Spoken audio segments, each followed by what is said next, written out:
Bonjour à tous, aujourd'hui nous sommes le 21 juin 2022. Je fais cette vidéo pour revenir sur l'actualité africaine. Excusez-moi, le temps que je fasse mon réglage, voilà.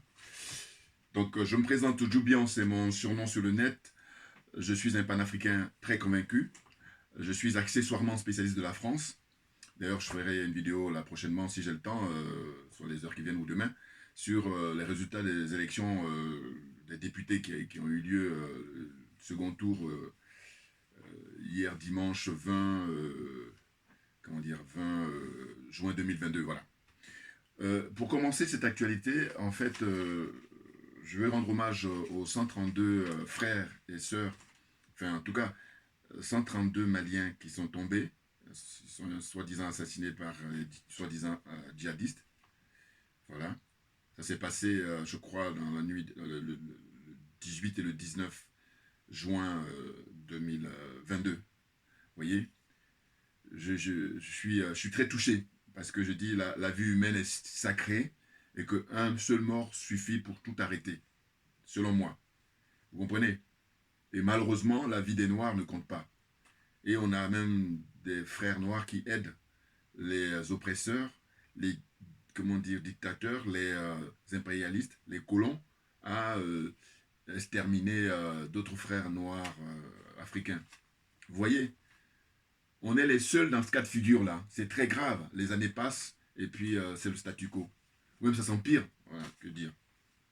Vous comprenez? Donc 132 morts, là, qui viennent de passer là, il y a 72 heures. C'est incroyable.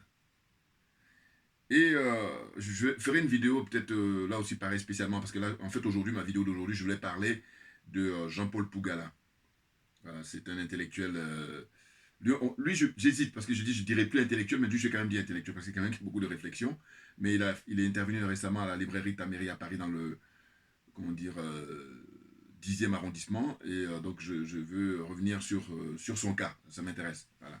Comme on est dans un exercice de réflexion, donc je vais donner mon point de vue le concernant.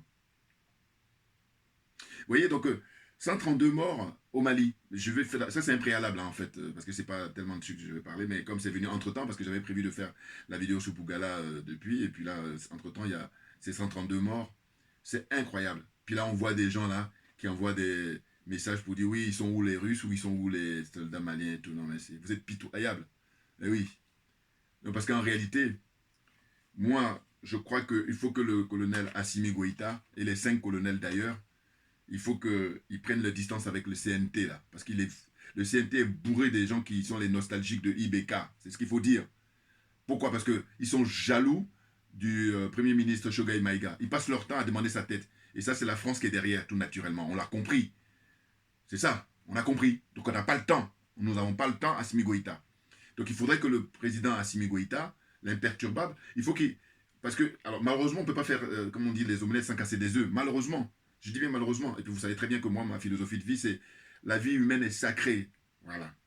C'est la nature qui nous a envoyé, que c'est la nature qui doit nous reprendre. Or là, très souvent et malheureusement, on assiste, surtout en Afrique, à la mort artificielle de beaucoup, beaucoup de gens. Oui. Parce que les morts naturelles, il y en a très peu. Malheureusement, malheureusement. Vous comprenez? Mais le combat que nous menons, c'est justement pour tendre vers ça, pour qu'il y ait plutôt des morts naturelles et beaucoup moins de morts artificielles. C'est très clair. Vous voyez? Donc là, ce que je préconise même moi, je donne toujours mon point de vue. Hein, je dis, je reviendrai pour faire une vidéo là prochainement sur le cas de l'actualité malienne, mais c'était vraiment parce que c'est très brûlant comme actualité par rapport à ces personnes-là, ces civils, voilà, qui sont comme ça assassinés froidement, froidement. Et là, dans ce cas-là, je me dis, que font les associations des droits de l'homme là? Que font tous ceux qui critiquent hein, l'armée malienne, les FAMA là? Quels sont ceux qui les critiquent en disant oui, il y a des exactions, c'est-à-dire des bavures et tout ça avec les Russes? Où ils sont? Là, ils ne se prononcent pas sur les 132 morts.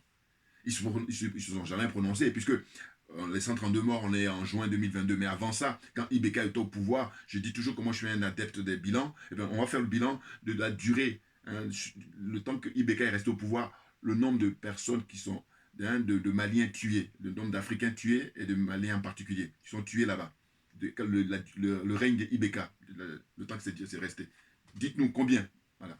Et là, quand on nous aura dit le nombre, après on va dire quelle était la position justement de ceux-là même qui critiquent l'armée comment dire, malienne depuis que il y a les 5 colonels qui ont pris le pouvoir. Voilà.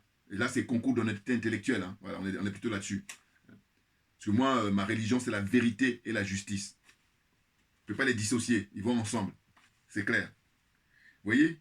Donc, il faut qu'ils prennent ces distances avec le CNT, là. Vite, mais vite. Parce qu'ils sont assez truffés que des gens, des adeptes de IBK, les nostalgiques de IBK, là. Ce sont eux qui ils font tout pour, comme ça, corrompus par la France, évidemment, des valises d'argent, hein, avec l'imam Diko, là. J'ai fait une vidéo sur lui. Je donne mon point de vue, d'ailleurs, si vous regardez mes vidéos passées. Voilà. Vous dire que tout ça sont des nostalgiques. Ce que j'appelle les pratiques du XXe siècle, alors que nous sommes au XXIe siècle. Donc, il va falloir composer. Et on va les y obliger, naturellement. Et on a comme chef de file le président Poutine, là-bas en Russie. Le travail qu'il est en train de faire, comment dire, en Ukraine. Et ensuite, maintenant, quand on vient sur le terrain africain, c'est l'imperturbable, son excellence Assimi Goïta. Voilà. Et puis, sur d'autres échelles encore, le président Touadéra en République centrafricaine. Voilà. Deuxième point, rapidement, hein, parce que juste ça, c'est des intros que je fais comme ça, c'est que l'honorable Ousmane Sonko, au Sénégal, il va donner des sueurs froides à la France, d'abord, et surtout à Macky Sall. Ce qu'il préconise là pour demain mercredi à partir de 20h pendant 10 minutes, il préconise que tout le peuple sénégalais, le peuple du Sénégal et la jeunesse en particulier, il faut sortir les casseroles pendant 10 minutes à partir de 20h. Voilà. Et ça, c'est l'expérience, comment dire, les Sud-Américains ont l'habitude. Hein, voilà. En Amérique latine, en Amérique du Sud, ils ont l'habitude de ça. Voilà. Et donc, c'est très intéressant. Il va falloir faire du bruit, hein, les casseroles. Et je crois que les étudiants, d'ailleurs, je ne sais plus si c'est à Dakar ou à Ziguinchor, ils ont déjà commencé depuis hier soir. Donc c'est très très intéressant. Ah oui, il faut montrer à Macky Sall qu'il n'aura pas de troisième mandat et qu'il ferait mieux, hein, dans le meilleur des cas, d'accepter la cohabitation avec Ousmane Sonko, hein, pendant les 2 ans qui restent là, c'est-à-dire jusqu'en 2024. Autrement, son mandat va être écourté tout naturellement. Il n'y a pas d'autre choix. Ah oui. Il y en a 2. Cohabitation ou alors tu t'en vas. C'est tout. Il n'y a pas, voilà, négocie pas là-dessus. Et je dis même que si ça dépendait que de moi, je dis, tu vois qu'on est dans le même état d'esprit que Sonko et tout ça. Hein. Et oui, bien entendu. Parce que nous sommes pour vivre avec notre temps. Hein. Faire de manière à ce que l'Afrique, hein, regagne sa dignité et les Africains regagnent leur dignité. Et que les richesses qui appartiennent aux Africains, que les Africains soient les premiers destinataires, les premiers, et non pas les derniers. Vous vous rendez compte? Depuis des siècles, les Africains, même quand je dis dernier, enfin, je veux dire, c'est gentil. On compte même pas. Quand vous prenez, en ce qui concerne la vie politique en France, vous prenez au niveau de l'économie française ou au niveau des discussions, quand tu sais qu'ils prennent 440 milliards, hein, qu'ils engrangent depuis des décennies, eh bien, ils ne parlent pas de ça. C'est tabou. Même quand je dis tabou, le mot est faible. Trouver un mot encore beaucoup plus fort. Donc voilà. Donc ça, c'est le mot d'ordre qu'a donné, comment dire, Sonko. Et là, on va y aller crescendo, tout naturellement. D'abord, c'est claque. Hein, là, les trucs, la produit dit, attention, avertissement. Avertissement. Mise en garde. Et puis après, maintenant, on va passer à la vitesse supérieure. C'est clair. Voilà.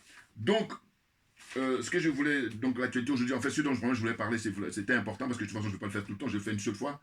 Ça va me suffire. En ce qui concerne le cas de Pougala, c'est un intellectuel très connu au Cameroun et puis même en Afrique. Hein, c'est un géostratégien, économiste. Parce qu'il est passé récemment là, chez, comment dire, Taméry, là, la librairie du frère Tamer, là-bas, enfin, à Paris, comme je disais. Et puis là, je vais montrer d'abord, comme je fais d'habitude, un extrait de son intervention. Il était interviewé par Afrique Média il y a 1 an. Et puis après, je reviendrai sur mon commentaire. Voilà, excusez-moi, il faut que j'avance. Excusez-moi. Excusez-moi. Alors, excusez-moi. Alors, excusez-moi, parce que vous savez pourquoi? Parce que là, je ne m'attendais pas à ça. Celui qui était attendu, voilà. D'où la mise en place justement d'une taxe force. Moi, je vois plutôt le côté positif de la chose. Allez-y. Je suis content que ça soit passé. Parce que depuis des années, j'essaye de dire, nous, on va droit dans le mur. Le modèle économique que nous appliquons au Cameroun est un modèle économique qui n'a aucune vision à long terme. C'est une navigation à vue. Et je continue de dire, le gâteau est trop petit. Nous, aujourd'hui, on voit qu'on a volé 180 milliards. Ça nous choque parce que le montant est choquant. Mais nous, le système capitaliste dans lequel nous vivons est un système construit autour du vol, autour de la corruption. Parce que ceux qui sont en train de s'étonner de dire ah mais on a volé, mais c'est le système dans lequel nous sommes. Et il y a un nom qui revient sans cesse, c'est le Fonds monétaire international. Tout à fait.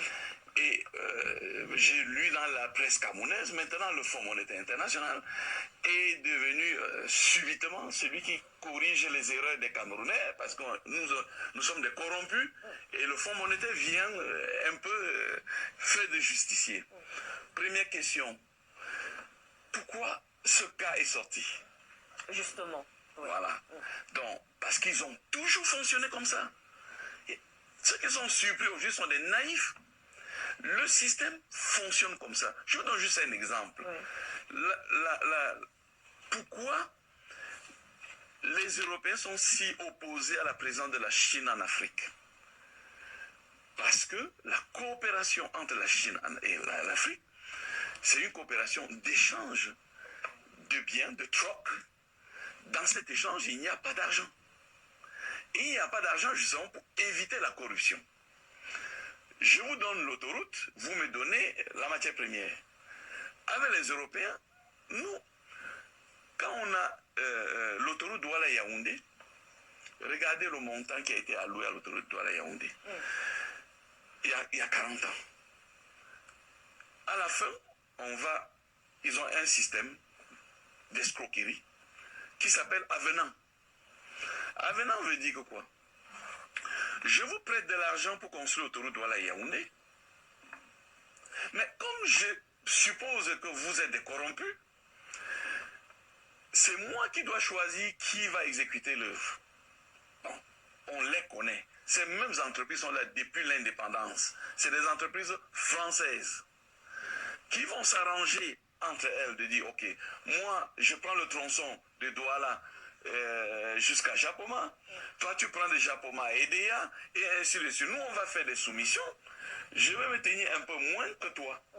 On va tout donner. Le FMI va dire, ok c'est bon, je donne le tronçon. Une fois qu'ils ont tous pris, moi qui ai pris le tronçon de Douala à Japoma, j'arrive, je dis, ah, il y a un problème qu'on n'avait pas prévu dans la soumission. Nous avons vu qu'il y a un marécage. Et pour venir à bout de ce marécage, j'ai besoin de... c'est un avenant. Dans le contrat, on a écrit en cas d'avenant, si les travaux sont arrêtés, c'est le Cameroun qui doit payer chaque jour une indemnité.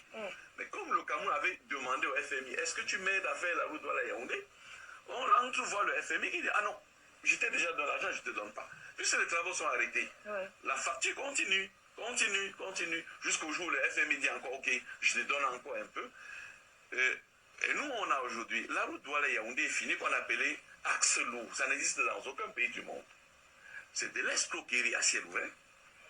Lorsque la Chine a arrangé avec le chef d'État camerounais de dire qu'on va faire la vraie autoroute, vous allez voir ce que c'est, l'Union européenne a dépêché une délégation pour convaincre le chef d'État camerounais de ne pas faire l'autoroute. Ils ont dit, les Camerounais n'ont pas besoin d'autoroute. Tout simplement parce qu'ils savaient que les Camerounais feront la différence entre ce que nous a coûté, ce que nous coûtera l'autoroute construite par les Chinois, la vraie, à 4 voies, et à certains endroits à 6 voies, et la fausse autoroute construite par les Français, financée par le FMI. Voilà un exemple d'escroquerie qui est là depuis des années. Nous, on ne peut pas aujourd'hui parler d'un système sans se demander qui commande ce système. Qui commande le système, ce sont les États-Unis. Les États-Unis, c'est un terreau de la corruption. Bon, je vais arrêter là. Je vais arrêter là et puis maintenant je fais mon commentaire. Je vous dis ce que je pense, monsieur. Bon. Bouya! On est bon. Concours d'honnêteté intellectuelle, concours de réflexion. Ce monsieur est très brillant, bien entendu. À l'époque, c'est un frère cinéaste qui m'a fait connaître, très honnêtement. Parce que moi, je dis toujours, j'aime remettre à César ce qui appartient à César. Voilà. C'est un frère cinéaste. Ça veut dire quoi? Ça veut dire qu'au fond, un jour comme ça, comme on se connaît très bien le frère, qui est cinéaste, très connu, hein. Bon, il m'a dit, tiens, il y a un frère camerounais là, qui est très très brillant et tout, voilà, et puis il m'a fait me recommander, j'ai acheté même 2 bouquins de Pougala, hein, Jean-Paul Pougala, qui a, je crois qu'il a 60 ans. Là. Bon, mais au fond, c'est vrai qu'il est très brillant, c'est vrai qu'il est très pédagogue. Je dirais même qu'il doit être le professeur rêvé parce qu'il a beaucoup d'humour, il explique les choses avec beaucoup plus de simplicité. Mais moi, mon problème, comme beaucoup de frères et sœurs, c'est que je ne comprends pas pourquoi il est très critique vis-à-vis de Cheikh Anta Diop. Ah oui, c'est ça qui m'a poussé à faire cette vidéo, je peux vous dire. Sinon, à vrai dire, quand je l'écoute, parce qu'il a beaucoup d'humour et puis il est très direct, il est très simple et tout, donc c'est agréable. Mais simplement, ça fait un moment que je constate ça. Et puis il se trouve que quand je vais dans les commentaires, quand il y a des interviews, il y a des gens qui, alors qu'on ne se connaît pas, hein, eux aussi pareil, il a besoin de dénigrer Cheikh Anta Diop. Donc, je me suis dit, ah non, il faut que je fasse une vidéo où je vais donner mon point de vue. Et bien entendu, comme j'ai pour habitude. Et c'est ça qui est intéressant, parce que je vous dis, je ne cesserai jamais de remercier ceux qui ont inventé Internet, et à commencer par le frère du Nigeria, qui à l'époque, voilà, a contribué à ça. Vous comprenez? Mais oui, pourquoi? Mais parce que, qu'est-ce que ça veut dire? Vous voyez, là, j'ai pris cet extrait-là, alors que j'aurais pu prendre l'extrait où il est passé à ta mairie. Non, j'ai regardé un petit peu. Et parce qu'au fond, mon problème avec lui, ben, c'est Paul Biya. Ouais, ouais, ouais. Et puis ceux qui connaissent bien, en tant que Camerounais, ou en tout cas qui connaissent la vie politique au Cameroun, la vie sociale et tout ça, eux, ils vont connaître beaucoup plus de choses sur son propos, les liens qu'il a avec Biya. C'est-à-dire qu'en fait, quand j'ai lisé ces bouquins il y a quelques années, hein, parce que ça fait 6-7 ans hein, que j'ai eu connaissance de ce monsieur Jean-Paul Pougala. Mais au fond, je vous dis très franchement, hein, regardez, s'il n'y avait pas la critique qu'il apporte à Cheikh Anta Diop, j'aurais dit, je l'aurais validé, mais je ne le trouve pas crédible. Pourquoi? Parce que j'ai dit, mais critique des contemporains, à commencer par Paul Biya. Ah oui, en premier, parce que, d'ailleurs, ce que j'ai noté, je vais vous dire ce que j'ai noté, parce que j'ai pris quelques notes rapidement. J'ai dit, mais en fait, Jean-Paul Pougala, économiste, géostratégien, bon, il travaille en Suisse, il travaille au Cameroun, et puis en Chine. Alors là, la Chine, alors là, pour lui, la Chine, c'est son paradigme. Voilà. On va revenir là-dessus dans mes discussions. Et j'ai dit que Jean-Paul Pougala, donc, est le produit même du règne de Paul Biya durant plus de 4 décennies. C'est-à-dire au moins 45 ans que Paul Biya est au pouvoir, parce qu'il a été, comment dire, conseiller de Amadou Ahidjo, et ensuite il a été Premier ministre avant que les Français l'introduisent pour remplacer Amadou Ahidjo. Donc vous comprenez. Donc depuis plus de 4 décennies, Paul Biya est au pouvoir. Et pour moi, quand j'observe les Camerounais en général, et surtout là, un gars comme ça, comme lui, il n'est pas le seul, hein, mais parce qu'il y a les Achille Mbembe, regardez-moi des gens comme ça. Tu enseignes en Afrique du Sud depuis des décennies, reste là-bas et puis montre-toi à la hauteur pour vraiment défendre la dignité africaine. Oh là, les Français l'ont récupéré récemment. Bon, là, je ne vais pas parler parce que j'ai parlé de lui déjà. Mais ce que je veux dire, c'est que tu ferais mieux, Pougala, de critiquer ces gens-là au lieu de critiquer Cheikh Anta Diop. Il a un problème avec Cheikh Anta Diop. Je dis, je ne suis pas le seul à observer. Parce qu'il y a beaucoup de personnes qui, quand ils font les commentaires, ils signalent ça. Et ils sont déçus, tout naturellement. Parce que je dis, mais c'est quoi ton problème avec... Franchement, moi, quand je suis tout seul, je dis, mais quel est son problème? Je cherche à savoir quel est son problème avec Cheikh Anta Diop. Évidemment, qu'est-ce qu'il va évoquer? Il va dire, par exemple, que Cheikh Anta Diop a repris les travaux qui ont été déjà mis en place par les prêtres blancs français qui ont déjà écrit avant lui sur la question de savoir quelle était l'Égypte ancienne ou alors quelle était la dignité africaine. Enfin, qu'est-ce que les Africains ont inventé? Voilà, il parle de ça d'une part, hein, et puis d'autre part, il va parler du fait que Cheikh Anta Diop, comment dire, pour religion, l'islam, il est musulman et tout ça, donc voilà. Et puis, qu'est-ce qu'il dit encore? Il évoque beaucoup de choses comme ça, et qu'est-ce qu'il dit encore? Il dit, voilà... Enfin bon, ça m'agace, parce que je me dis, mais Cheikh Anta Diop, non mais attends, mais franchement, je veux dire, quand je réfléchis, je dis, mais si... Est-ce qu'il a besoin d'attaquer Cheikh Anta Diop? Voilà, ma question, je me pose... Pourquoi il a besoin d'attaquer Cheikh Anta Diop? Pourquoi? Et alors, d'aucuns vont me dire, mais pourquoi on n'attaquait pas Cheikh Anta Diop? Mais dans ce cas-là, je dis, mais écoutez, dès sa génération, c'est-à-dire que, justement, quand il était vivant, Cheikh Anta Diop, hein, c'était le plus brillant des intellectuels, j'allais dire toutes ethnies confondues, blancs, chinois, indiens, tout ce que vous voulez. Ah oui, il a fait la démonstration au Caire. Maintenant, je dis, toi, là, aujourd'hui, au XXIe siècle, ben, fais la même démarche. C'est-à-dire, par exemple, donc, tes contemporains, c'est les gens qui sont de ta génération, enfin, en tout cas qui vivent avec toi là, voilà, qui viennent des différents pays. Il faut aller voir pour que vous ayez, soit au Cameroun, soit à Paris, soit au Mali, soit où tu veux, en Amérique latine ou en Chine, voilà, une conférence comme ça internationale. Tous les intellectuels là, vous réunissez, puis maintenant vous allez débattre sur le sujet d'aujourd'hui, l'être humain. Voilà. Faites la même démarche, parce que lui à l'époque, l'UNESCO lui a demandé de travailler sur l'histoire africaine et c'est pour ça qu'il a dit à l'UNESCO, il dit voilà, vous allez prendre chacun des intellectuels des différents pays et puis voilà, on va se confronter là-bas. Et lui, il a eu comme son accompagnateur le professeur Obenga. Voilà. Mais ça, c'est un exemple parmi tant d'autres. Je vous dis toujours, je vous encourage à regarder la conférence qu'il a tenue à Niamey hein, dans les années 80. Je ne sais plus l'année exactement, je ne sais plus si c'était en 86 ou en 87. Bon, il est mort en 86, donc c'était avant qu'il meure, voilà. Hein, dans les années 80. Je ne sais plus si c'est en 84, je ne sais plus. Cheikh Anta Diop à Niamey. J'ai oublié la date en fait. Bon, en tout cas, je parle de ça souvent parce que cette conférence est très très riche. Il en a fait d'autres. Puis il y a aussi les interviews qu'il a pu donner. Mais regardez ça, vous allez voir. Il explique tout. Et donc, à chaque fois, dans ses entretiens, dans ses interviews, dans ses conférences, il encourage la jeunesse africaine et puis les générations à venir. Il dit, il faut vous armer en sciences. Il faut vous armer jusqu'aux dents. On ne peut pas faire mieux en termes d'image. C'est-à-dire que, allez-y, armez-vous. C'est-à-dire que, imprégnez-vous de la science, travaillez. Hein, hein. Et il dit, à connaissance égale, la vérité triomphe. C'est du lourd. À connaissance égale, la vérité triomphe.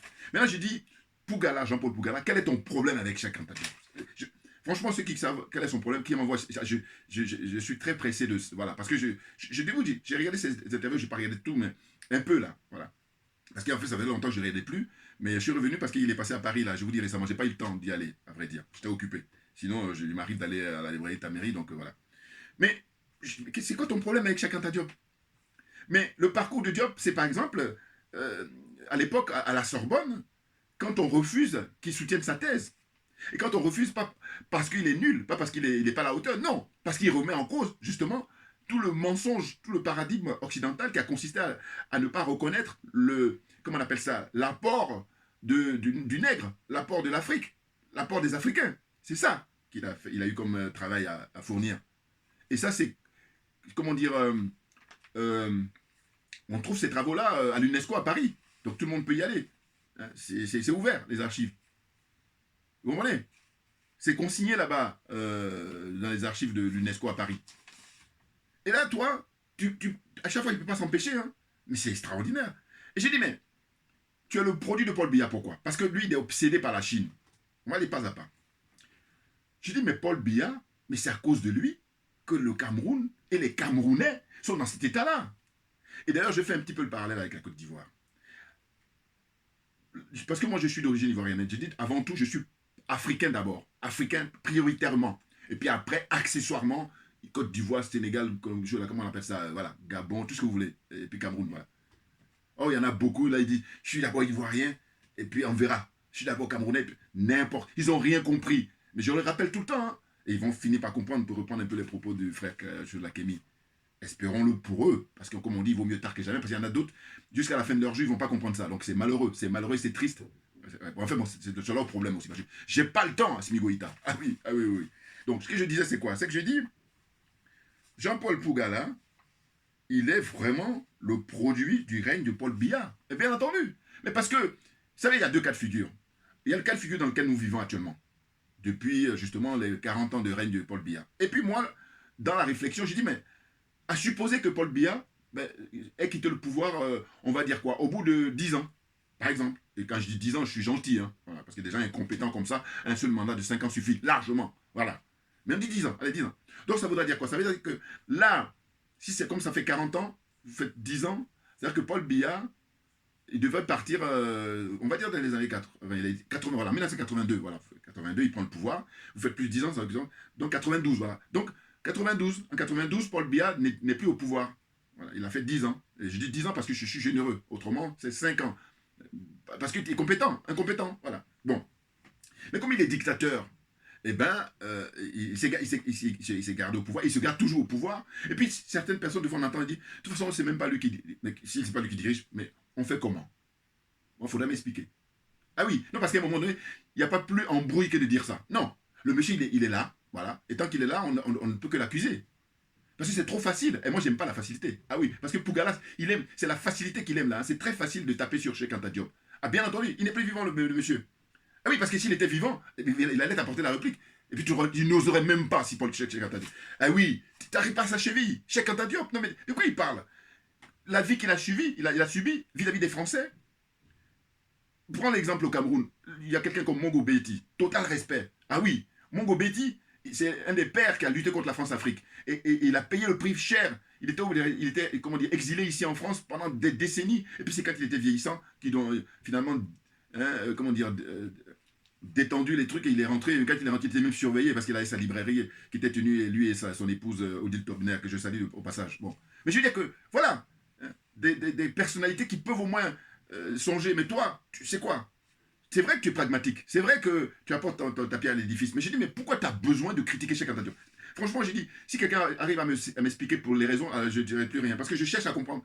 Et je lui dis simplement, comme je n'ai pas encore de raison, donc je donne des hypothèses. Je dis, mais non, mais d'abord, il doit être jaloux. Et puis d'ailleurs, il ne dit pas tout son jeu. Parce que lui-même, il est dit dans ses interviews de fois, il dit qu'il a conseillé les dirigeants africains longtemps.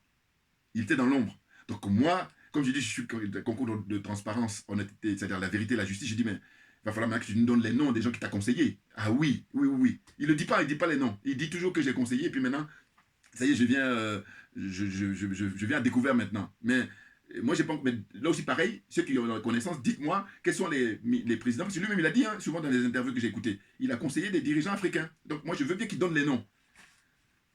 C'est pour dire quoi? C'est pour dire qu'en fait, mais ces gens-là qui sont pour la plupart, 99%, c'est même pas 100% des dictateurs, tu les as conseillés. Donc t'as tout faux. Comment tu peux te permettre de critiquer Cheikh Anta Diop avec ces gens d'attitude-là, hein? Tu n'es pas fichu de critiquer Paul Biya, alors que c'est Paul Biya qui est responsable. Eh ben, moi, je ne veux pas entendre parler d'un sbire, hein, d'un soufif. Hein. Ah non, non, non, non, non. Non, mais parce qu'il faut être sérieux. Comme je me veux sérieux, eh ben, j'ai dit que c'est toujours comme un chef de famille. Ah ben, bien entendu. À l'échelle d'un pays, c'est le président de la République. Mais quand on regarde à l'échelle, vous comprenez, quand je fais toujours l'analogie, dans une famille, tu as le chef de famille, c'est lui qui est responsable parce que l'éducation qu'il peut donner à ses enfants, les rapports qu'il a avec voilà, ton environnement. Mais là, quand tu es à la tête d'un pays, mais c'est toi le. Sinon, c'est trop facile. Mais à quoi ça sert alors? Va faire autre chose. Va faire autre chose. Mais c'est dingue. Et je vous dis, vous voyez, quelqu'un comme lui, si. Parce que je vous dis toujours que moi, Dieu merci, c'est-à-dire que ma religion, c'est la vérité et la justice. Et j'ai dit, donc comme on est dans des concours de débat, de discussion, de réflexion, dites-moi tout ce que je dis là. Vraiment, les trollers, là, n'hésitez pas. Parce que je dis toujours que le pire, c'est l'indifférence. Voilà. Et même le service que pour me rendre les trollers, hein, partagez mes vidéos. Bouya, on est là, en pleine forme. Donc, ce que je disais, c'est quoi? C'est qu'au fond, j'ai vraiment jamais compris Jean-Paul Pougala, pourquoi il attaque Cheikh Anta Diop. Et je vous dis, je ne suis pas le seul. Hein. Il y a plein de frères et sœurs qui est pareil aussi. Alors que s'il n'attaquait pas sur la, comment on appelle ça, Cheikh Anta Diop, qui n'attaque pas Paul Biya, bon, je me dis, bon, le mec, il a peur d'aller en tôle, parce que c'est ça qu'il risque, en gros. Hein. Tu risques d'aller en tôle, et puis là-bas, être en tôle là-bas, c'est un peu comme être en tôle en Chine aussi. Il connaît très bien la Chine. Voilà. Maintenant, on va revenir sur la Chine, puisque lui, tout son paradigme, c'est la Chine. Mais avant de parler de la Chine, c'est que vous savez pourquoi j'ai pris cet extrait-là? Justement parce que, vous savez, la corruption existe dans tous les pays au monde. C'est quelque chose qui est naturel. En revanche, il y a une question de, comment dire, vous savez, quand on fait des classements, voilà. Et le Cameroun, ça se trouve en Afrique, le Cameroun doit arriver en tête. Hein. Là aussi, pareil, dites-moi si je me trompe. Voilà. La corruption. Et qui est responsable? C'est Paul Biya. C'est tout. Attendez, le monsieur ne peut pas rester. Parce que déjà, même quand je vais vous dire un truc, c'est du bon sens. Tu ne peux pas rester 5 ans au pouvoir. Et puis quand on va demander des comptes, parce que c'est là quand je dis toujours faire le bilan, donnez-nous le bilan. Vous savez, le bilan, c'est de savoir ce que vous avez fait de bien, ce que vous avez fait de mal. Positif, négatif, bilan. Voilà. Et puis après, on va maintenant tirer les conclusions. On va tirer les leçons de ce que vous avez pu faire. On va faire la balance. Bon. Eh bien, juste 5 ans, mais à plus forte raison, 4 décennies. Et il y a encore, il n'est pas encore mort, Paul Biya. Donc, c'est pour dire que jusqu'à ce qu'il ne soit plus en vie, en tout cas, il ne soit plus au pouvoir. Voilà, on va dire ça comme ça. Voilà, parce que moi, je ne suis pas partisan pour la mort des gens. Ça ne m'intéresse pas. Voilà. Par contre, quitte le pouvoir. Quitte là. Parce qu'il y a des gens beaucoup plus brillants, hein, qui ont beaucoup une énergie positive pour essayer de faire avancer les choses. Hein, pour l'épanouissement, hein, du peuple camerounais. Et Dieu seul sait si c'est un peuple qui est riche à tout point de vue, je vous dis. Moi, quand je suis ici en Occident, je vois professeurs d'université, les avocats, dans les médias et tout ça. Mais par contre, ils sont tous perturbés, je vous dis, par Paul Biya. Le règne, le temps qu'il est resté au pouvoir. C'est clair. Et tout à l'heure, je parlais de la Côte d'Ivoire, je vous dis pourquoi. En fait, je ne vais pas m'empêcher la Côte d'Ivoire et le Cameroun, je trouve qu'ils se ressemblent par rapport, parce qu'ils sont très fiers, les Camerounais, ils sont très fiers, les Ivoiriens. Voilà.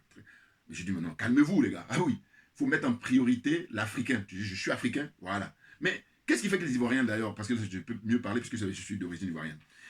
Je crois que, c'est mon point de vue là encore, hein, vous m'apportez votre point de vue aussi dans les commentaires.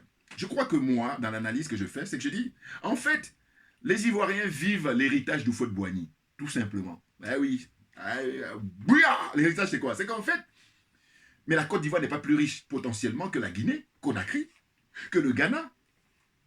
Je prends c'est très intéressant là. Hein? Vous avez 3 pays, la Côte d'Ivoire au milieu. Vous avez à l'ouest c'est, comment on appelle, la Guinée-Conakry, Ahmed Sékou Touré. Et puis, à l'est, vous avez le Ghana de Kwame Nkrumah. Regardez ce qui s'est passé. Kwame Nkrumah, eh ben, père de la France-Afrique, excusez-moi, du panafricanisme. Excusez-moi, vous avez compris, voilà. Mais je suis tellement sur Houphouët-Boigny, là, c'est pour ça. Donc, père du panafricanisme, Kwame Nkrumah, ils lui ont pourri la vie. Et quand vous regardez les images d'archives, quand les gens, ils dansaient, quand ils ont eu l'indépendance, mais ça donne la chair de poule. Hein. Vous avez les images sur Internet, vous regardez sur YouTube. Quand il a prononcé un discours comme ça, et tout le monde dansait dans tout le Ghana, mais ça donne la chair de poule. En fait, il faut vous remettre un peu à l'époque. L'ambiance et tout ça, c'est extraordinaire. Et nous, justement, on est en quête de ça, on est en train de se battre tous les jours au quotidien pour qu'on puisse vivre ça. Et pour de bon, ah, bien entendu. Parce qu'au nom de quoi on va nous maintenir la tête sous l'eau, on ne peut pas respirer, et puis il y en a quelques-uns comme ça qui ont des miettes, ils se contentent de ça, et eux, ils aident même les oppresseurs à continuer à nous enfoncer la tête de l'eau, ou je dis en termes d'image encore, je dis voilà, on est dans une prison, et il y a des gens comme Choguel Maïga qui sont en train de dire bon, on va prendre la clé pour sortir de la prison, et l'autre dit non, non, non, non. Le but de Macky Sall, le but de comment on appelle ça, les partisans d'Ibeka là, qui sont en train de demander la tête de Choguel Maïga, ou le but de M. Alassane Ouattara, c'est si on peut jeter la clé au fond de l'eau, ou même la détruire, voilà, la clé, voilà. Comme ça on est en prison à vie, voilà. Eux, c'est ça, leur philosophie. Vous vous rendez compte? Leur paradigme de vie, des gens comme ça. Vous voyez? Donc, pour revenir à Pougala, là, au Cameroun, c'est pour ça que je rêve qu'il y ait quelqu'un qui s'y connaisse en montage, parce que bon, j'ai tellement de choses à raconter. Donc, ce que je veux dire, c'est quoi? C'est que pour terminer sur l'héritage de Houphouët-Boigny, c'est que je dis, mais les Ivoiriens, le parallèle que je faisais tout à l'heure, c'est de dire que, mais si, comment dire, Houphouët-Boigny n'a pas été le larbin des Français, ce qu'il a accepté, hein, il a dit ouvertement, écoutez, nous on est des nègres, et donc on va apprendre de vous. Et donc on vous donne tout. Voilà ce qu'il a fait. Il a donné, je dis, souvent en termes d'image, je dis, mais Houphouët, il n'a même pas donné un chèque, il a donné le chéquier. Tu peux trouver mieux en donnant comme... Mais vous voyez, quand je fais... en termes d'image, c'est très intéressant pour faciliter la compréhension. Hein. Il n'a pas donné un chèque, il a donné le chéquier. Pour ne même pas dire toute la réserve. Hein. Voilà, il dit aux Français, prenez, voilà, c'est pourtant qu'on a du mal, le combat que nous sommes en train de mener là contre la France-Afrique. Mais c'est lui qui est un des premiers, comme ça, responsables, bien entendu. Donc eux, ils vivent dans ça, parce que c'est justement en échange, ils ont développé la Côte d'Ivoire.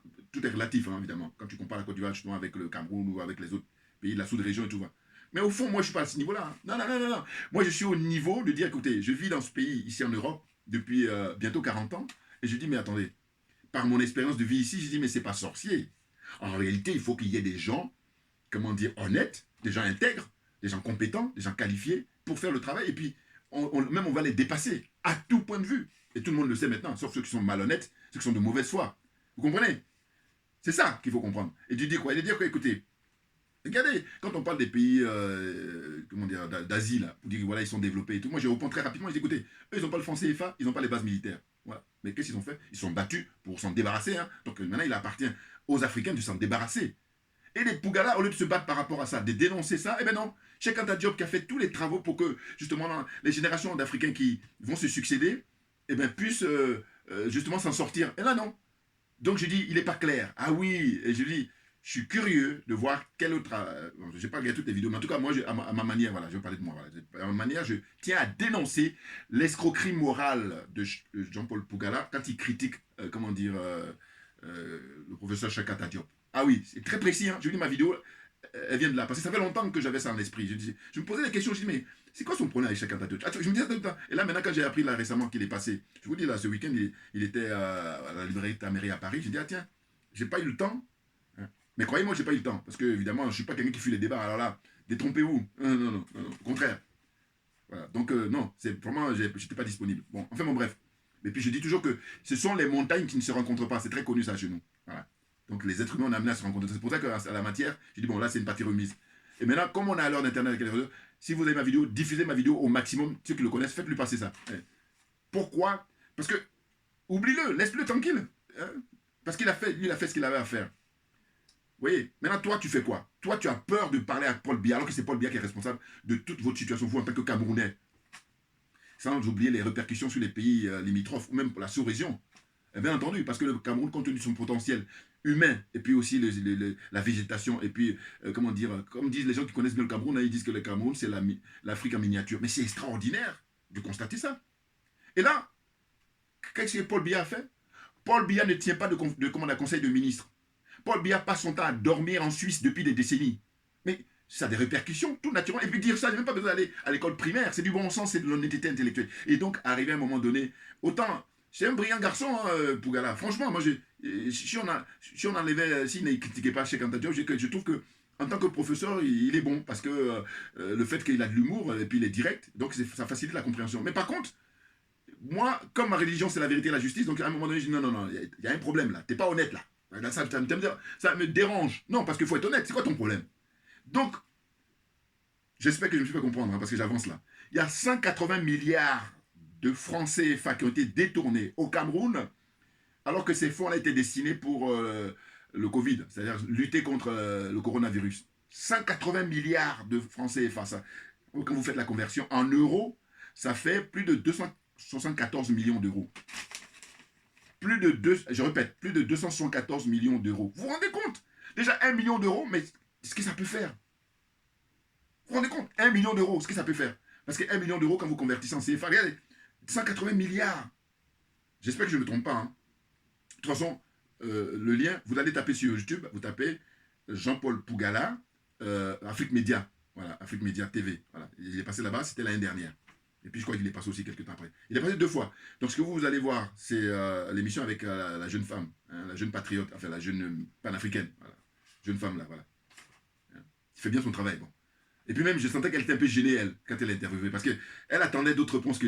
Là, elle a du respect pour lui. Donc, mais sinon, au fond d'elle, je suis sûr que si je parle en privé avec elle, elle a dit, mais bien entendu. Attendez, ils ont détourné cet argent-là. Et qu'est-ce que tu vas dire? Tu vas accuser les FMI? Tu vas accuser qui encore? La France? Tu vas accuser. Non mais, voilà, c'est pour ça que je dis, mais franchement, merci à ceux qui inventent Internet. Parce qu'il n'y a pas Internet, comment je peux lui donner droit de réponse? Parce que surtout quand il va aller dans les réunions, dans les conférences, il y a ses groupies et tout ça. Mais moi, ça ne m'intéresse pas. Hein. J'ai pas le temps, Assimi Goïta. J'ai pas le temps. Je dis simplement que je suis factuel. Surtout lui, c'est quelqu'un qui est très pragmatique. Donc voilà, je fais la vidéo aujourd'hui, décortiquez-la, et puis dites-moi ce que je suis en train d'apporter comme critique, si ça tient la route. Je dis, pourquoi il a besoin de critiquer Cheikh Anta Diop? Et puis, les critiques après sont très légères. Un autre exemple, ça m'est venu à l'esprit là. Il dit, Cheikh Anta Diop, quand vous lisez ces bouquins, vous avez besoin d'un dictionnaire. Non mais attends. Mais il faut déjà replacer à son époque. Quand il accepte qu'il présente son doctorat, qu'il obtient son doctorat, en plus il était pluridisciplinaire, tu me diras toi aussi, mais tu ne peux pas arriver à la cheville de Cheikh Anta Diop. C'est clair, regarde, c'est une question de production. Et puis les interviews, les conférences qu'il a tenues. Donc arrête un peu. Reste à ta place. Sachant que tout est relatif, parce que c'est vrai que tu n'es pas quelqu'un de nul. Mais par contre, vouloir à chaque fois critiquer Cheikh Anta Diop, il y a quelque chose, ça cache quelque chose. Donc moi, c'est toujours pareil, mais un peu comme je vais vous dire, quand je dis que quand vous allez à l'Assemblée nationale française, vous avez une fresque géante de 40 mètres qui met la caricature du noir avec les grosses lèvres. Mais j'ai dit, mais ceux qui ont mis ça en place, ça cache quelque chose. En toute façon, quelque chose qui est bizarre, enfin, au sens de démesuré, comme ça, extravagant, ça cache quelque chose. Et là, en l'occurrence, j'ai dit, non, eux, en fait, en apparence, ils font croire qu'ils sont supérieurs aux noirs et tout, alors qu'en fait, dans le privé, dans leur inconscient, hein, dans leur conscient, je dis même pas inconscient, ou même inconscient et conscient, ils admirent le noir. Alors, comprennent qui veut, comprennent qui peut. Voilà. Donc, pour revenir là, c'est qu'il y a 180 milliards de francs CFA qui sont détournés au Cameroun, et c'est pas nouveau par contre. Et puis là, le monsieur, quand il commence à parler de ça, il va trouver des... En fait, il fait diversion. Il fait diversion. Voilà. Mais c'est grave, c'est honte à vous, Jean-Paul Pougala. Voyez. Eh oui, eh oui, oui, oui. Honte à vous. Vous n'avez pas la force de critiquer Paul Biya. Et c'est pour ça que vous êtes là en train de faire ce que j'appelle la masturbation intellectuelle. La danse du ventre, des fois je dis ça. Hein? N'importe quoi, franchement. Je dis, vous ferez mieux de vous attaquer à vos contemporains. Il y a quelqu'un comme Achille Mbembe. Attaquez-le. Ou d'autres même. Je dis à commencer d'abord par Paul Biya. Attaquez Paul Biya. Pour dire quoi? Pour dire, écoutez, dans un pays comme le Cameroun, si Paul Biya n'était pas resté au pouvoir, enfin, limite même, regardez, un exemple. Le colonel Kadhafi, le guide libyen, mais il est resté lui aussi, je crois, plus de 40 ans en tout cas, voilà, au pouvoir. Eh bien, il a travaillé pour son pays, à tel point que de son vivant, son pays était très en avance par rapport à beaucoup, beaucoup de pays européens, sur le plan économique. Et les Libyens étaient très bien lotis. Un exemple que j'ai rappelé qui m'avait frappé à l'époque, c'est que on avait dit, j'ai regardé un reportage en plus sur les chaînes françaises, c'est que quand il était vivant, en tant que Libyen, quand tu vas acheter une voiture, ta voiture elle coûte, je sais pas moi, 10 000 francs, eh ben, la moitié est prise en charge par l'État libyen. Dans quel pays au monde vous avez ça? Dites-moi, j'attends. Deuxième exemple. Alors, les exemples sont multiples. Hein. Les étudiants, pratiquement partout dans toute la Libye, les voitures viennent les chercher pour les amener dans leur établissement. Gratos, hein, c'est pris en charge par l'État. Donc, c'est pour dire quoi? C'est pour dire que, sans même prendre beaucoup d'exemples, c'est du simple bon sens et puis d'honnêteté intellectuelle. C'est ça qu'il manque là, finalement, à Bougala. Là. Il est honnête dans d'autres trucs, mais là, quand il veut essayer d'aller critiquer chacun, il dit, mais non, mais t'es mal placé, mec. Parce que ça cache quelque chose. Donc, je voulais savoir pourquoi tu le critiques. C'est quoi ton problème? Franchement, je vous dis, parce que si je sais, peut-être ça va me soulager. Mais comme je ne sais pas, donc je suis obligé de faire des hypothèses. Voilà. Et je dis, mais, toujours comme j'adore la réflexion, je dis, moi, attends, si tu avais la force de critiquer Paul Biya, passe encore. Mais après, du moment où tu n'as pas la force de critiquer Paul Biya, mais je dis, mais ferme-la définitivement sur Cheikh Anta Diop, diffusez ma vidéo au maximum. Et oui, pourquoi? Mais parce que je dis que, mais parce que c'est trop facile de critiquer le monsieur n'est plus. Or, Paul Biya, justement, quand il sera plus vivant, c'est là où maintenant les gens vont commencer à parler. Mais c'est trop facile. Ah ben, bien entendu. Alors moi, on me dirait, oui, mais t'es à Paris, puis tu parles. C'est vrai, mais j'ai quand même des risques. Hein. Attendez. Paul Biya, il a ses sbires qui sont partout. Et donc, c'est pas le problème. Mais moi, je dis, il y a la protection divine. C'est ça la différence. Ah ben oui. Oui, parce que ce que je fais comme travail là, c'est pour l'intérêt général. Voilà. À partir de là, je dis, voilà. Si Paul Biya travaillait à l'image du guide libyen, il n'y a rien à dire. Voilà. Le guide libyen, il n'y a rien à dire. Ah, mais bien entendu, il n'y a rien à dire. Il a fait son travail, il a fait tout ce qu'il pouvait. Alors, évidemment qu'il avait des erreurs, mais si on compare, parce que Paul Biya, quand on a fait les bilans, mais Paul Biya, c'est même pas 0, c'est moins 40. C'est-à-dire, en fait, moi, je veux dire, on va faire moins le nombre d'années qu'il est resté au pouvoir, qu'il est resté président, sans compter qu'il a été Premier ministre, et après, avant ça, il a été conseiller de Amadou Ahidjo. Vous comprenez? N'importe quoi. Et je vous dis encore une fois, le Cameroun est beaucoup plus riche que beaucoup de pays. Même le Cameroun est beaucoup plus riche, sans être un spécialiste, mais je suis sûr que le Cameroun est plus riche que la Côte d'Ivoire. Je pense le potentiel. Mais pourtant, quand vous allez en Côte d'Ivoire, et pourtant je n'aime pas ça, mais ça me fatigue comme ça, que des gens comme ça, c'est eux qui sont responsables en fin de compte. C'est vrai que Paul Biya, c'est sa responsabilité, mais des gens comme Bougala, là, au lieu de dire la vérité, il ne dit pas la vérité, il tourne autour du pot. Finalement, il fait diversion, il égare les gens. En train de parler du FMI qui est responsable, parce que quand ils mettent en place un mécanisme, et puis il dit le capitalisme, d'ailleurs, mais attends, les Chinois, là, voilà, on va finir avec les Chinois, parce qu'il adore les Chinois, hein, voilà. La Chine, alors là, lui, c'est le paradigme. Mais non, mais calme-toi. Je le dis moi, là, à mon petit niveau, mais simplement où je te bats, c'est l'honnêteté. Voilà, parce que moi, c'est ma religion. Voilà. La vérité et la justice. Voilà. Donc, honnêteté. On va pousser, on met le niveau très haut. Là. Il y en a plein, ils sont éliminés dans le premier tour.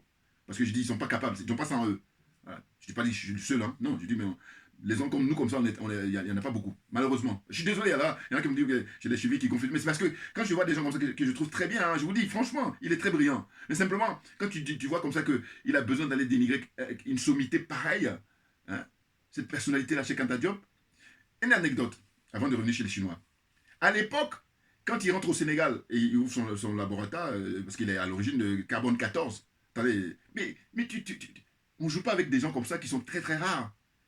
Donc tout à l'heure quand j'ai parlé il dit qu'on est obligé de prendre, comment on appelle ça, un dictionnaire pour lire, mais je dis mais justement, il appartient à vous autres, comme vous avez un certain niveau intellectuel, de lire et puis maintenant de mettre au niveau, parce que j'ai dit que c'est ça, vous savez, les gens sont pas à leur place, et moi je suis fait pour travailler dans le public, et donc j'ai dit quoi, j'ai dit mais il y a plein de gens là, je prends leur place et puis je fais bien le travail, c'est-à-dire quoi, j'ai dit mais il faut enseigner Cheikh Anta Diop dès le primaire, et c'est possible, bien évidemment, c'est une question de volonté, c'est-à-dire que il faut juste mettre à la portée de ceux qui sont au primaire, ensuite ceux qui sont, comment dire, au collège, ensuite ceux qui sont au lycée, et puis maintenant on arrive aux étudiants en classe supérieure.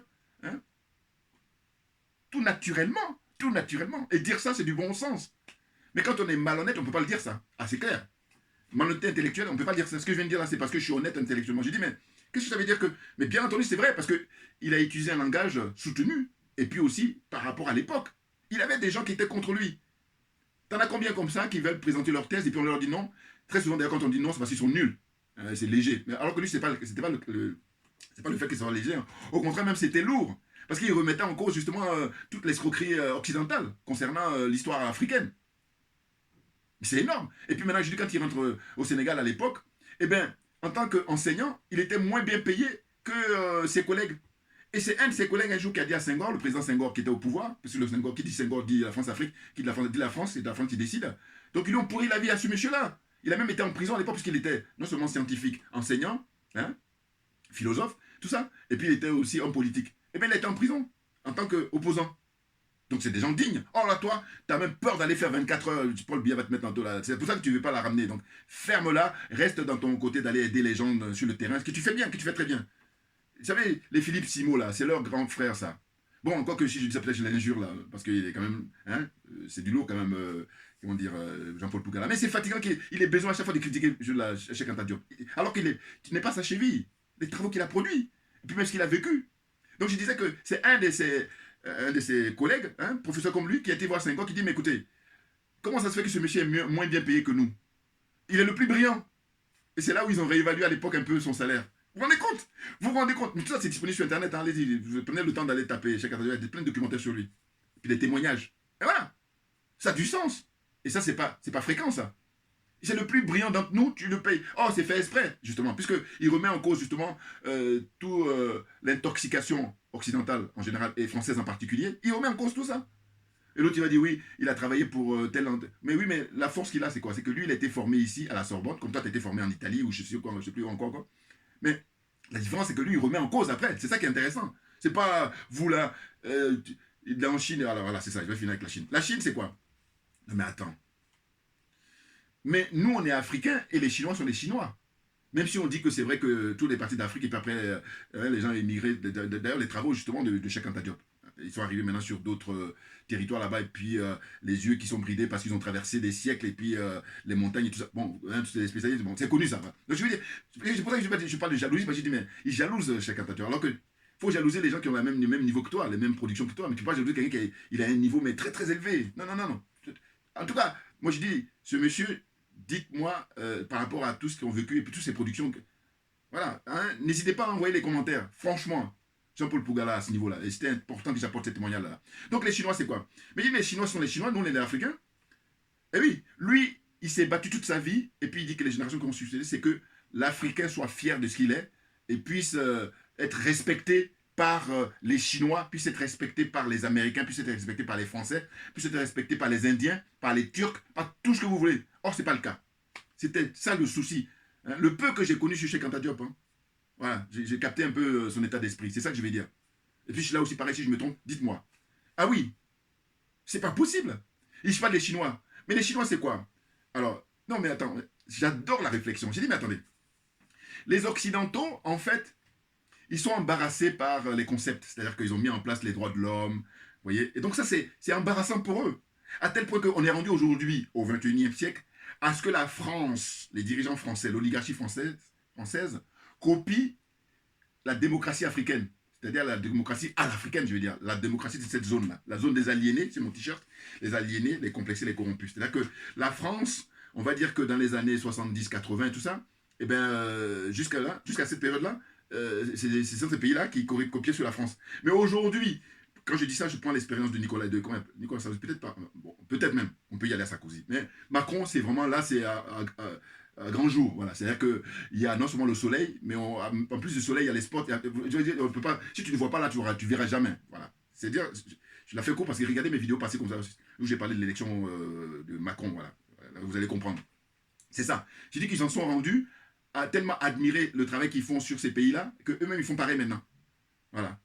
N'importe quoi. Bon, enfin, c'est pour ça que je dis souvent que la France est une république bananière, et je dis que la France est une dictature qui ne s'assume pas. Voilà, qu'elle fasse son coming out. C'est un peu comme les homosexuels. À un moment donné, ils cachent leur homosexualité, et après, quand ils finissent par dévoiler, c'est ça. Donc la France, il faut qu'elle dévoile aux yeux du monde entier que nous sommes des dictateurs. Et je dis que là, la démonstration a été faite à ce qu'ils ont infligé aux Gilets jaunes. Voilà, je ferme la parenthèse là.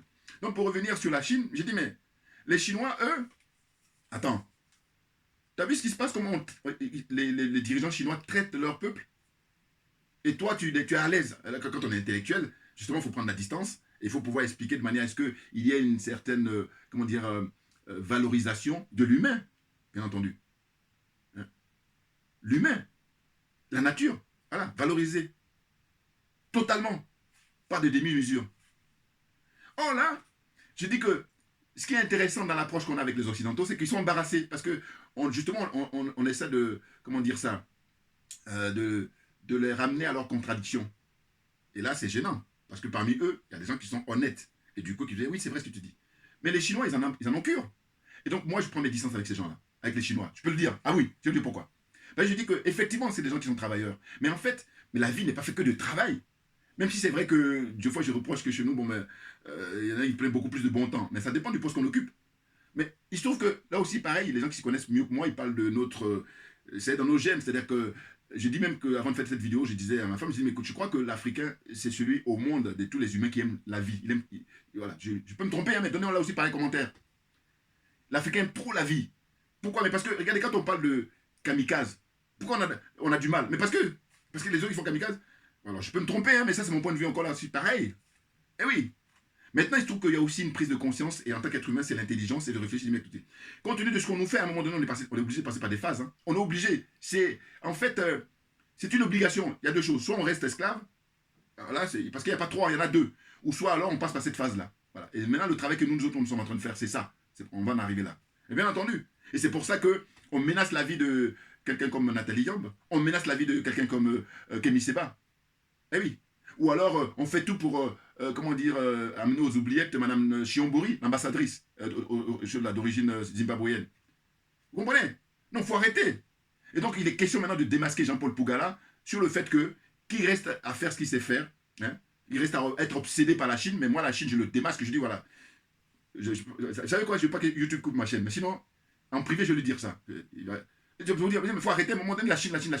Non, mais c'est bon. Les Chinois sont les Chinois, et puis ils ont leur façon de vivre. Et puis nous, Africains, il faut qu'on ait notre façon de vivre. Et d'ailleurs, je dis même qu'au XXIe siècle, lui-même, il le dit d'ailleurs dans des contradictions en disant que oui, quand vous allez au Japon, ils prennent les habitudes africaines et tout ça parce que c'est de l'origine et tout. Mais voilà, donc arrête un peu. Pourquoi tu as besoin de cracher sur Cheikh Anta Diop? Ou alors, ce que tu nous reproches à Cheikh Anta Diop, c'est d'être avant toi. Mais oui, mais non, mais c'est la nature. Il faut respecter la nature. Oui, ces gens-là. Je dis, ce temps-là qui s'est consacré, je l'ai pu le consacrer pour parler d'autres choses. Et puis, mais c'était nécessaire. Voilà, c'est ça le travail intellectuel, justement. Et bien entendu. Et puis n'hésitez pas, je dis, amenez les commentaires au maximum pour vous dire, donnez votre point de vue sur les vidéos que je viens de faire là. Et si ceux qui ne connaissent pas Jean-Paul Pougala, prenez le temps de le connaître et puis venez pour me donner votre point de vue. Mais c'est clair. Chinois. La Chine. Non mais attends. La Chine, en plus, qu'est-ce qu'il dit? Il construit des trucs qui sont solides. Vous voyez, ça, c'est la démagogie, ça. Ou alors, qu'est-ce qu'ils font?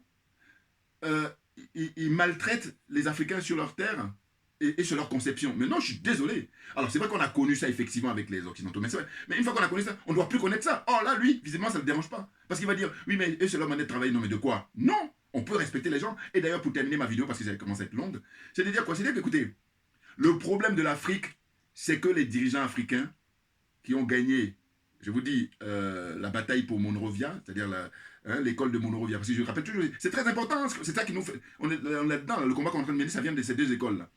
L'école de Monrovia avec Houphouët-Boigny et Senghor. Et puis là, la continuité, c'est les Yadema, c'est les Bongo, c'est les Blaise Compaoré, c'est les Paul Biya. Oui, ça, je le classe dans l'école de, comment on appelle ça, Monrovia. Alors que l'école de Casablanca, au Maroc, c'était nos pères à nous. Donc les Kwame Nkrumah, les Patrice Emery Lumumba, les Ahmed Sékou Touré, les Modibo Keïta, voilà, parce que c'est le Mali qui va nous libérer. Il faut les soutenir.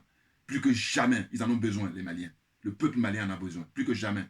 Ah oui, moi ce qui est sûr, c'est que toute mon énergie, je mets, parce que je dis qu'ils ont compris. Voilà, à la différence de beaucoup d'autres.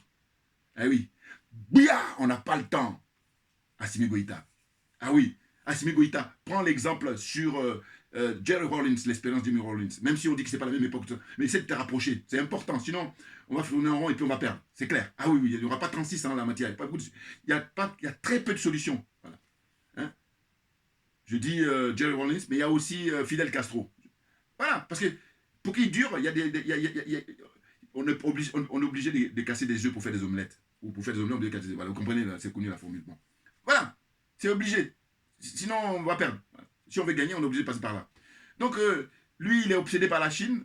Bon, c'est son droit, mais par contre, moi, j'ai tenu à lui préciser là. Les Chinois, à la différence des Occidentaux, je ne suis pas en train de préférer les Occidentaux. Là. Dieu seul sait. Vous voyez, toutes mes vidéos, je critique en permanence. Voilà. Mais c'est de dire que lui, l'obsession qu'il a avec les Chinois, moi, je vous regarde toujours, je dis, comment ils maltraitent leur peuple. Et d'ailleurs, même, on peut comprendre dans sa tête à Pougala. Parce que Pougala, Paul Biya maltraite le peuple camerounais depuis plus de 40 ans. Il ne trouve rien à dire. Il va chercher à faire diversion. Eh bien, on peut bien comprendre que quand les Chinois ils sont maltraités par leurs dirigeants depuis...